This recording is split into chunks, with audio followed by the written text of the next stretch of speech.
Now, we'll take a look at error codes CH05, 237, and 53, which are all related to communication between indoor and outdoor unit.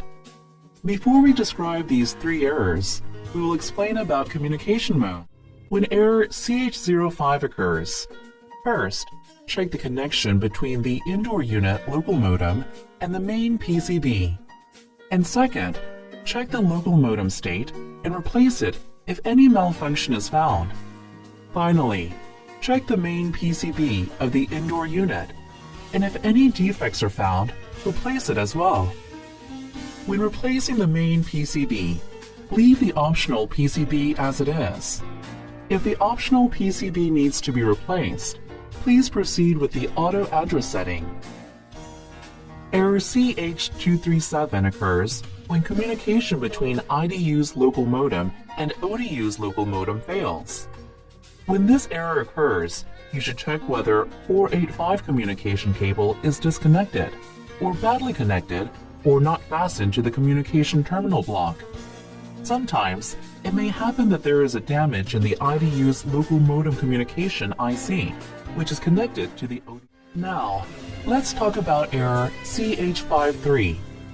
This error will occur regardless of the IDU and ODU being in modes Gen 2 or Gen 4. CH53 occurs when the ODU sends data to the IDU, but the ODU cannot receive any signal. When error CH53 occurs, first, you'll need to check if the 485 cable between indoor and outdoor units is properly installed. Second, if communication cable is loosely or not connected to the block terminal. And third, check if there is any local modem or main PCB error. To solve these errors, start by removing the front panel from the outdoor unit, and then disassemble the outdoor unit's control box. If indoor unit's main PCB is replaced with optional PCB, auto-addressing is needed.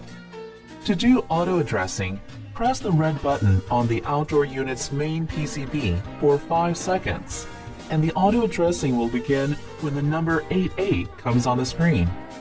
It takes from 2 to 7 minutes until the setting is completely done. At this time, if 3 IDUs are installed, you can see the ID3, which displays the number of IDUs.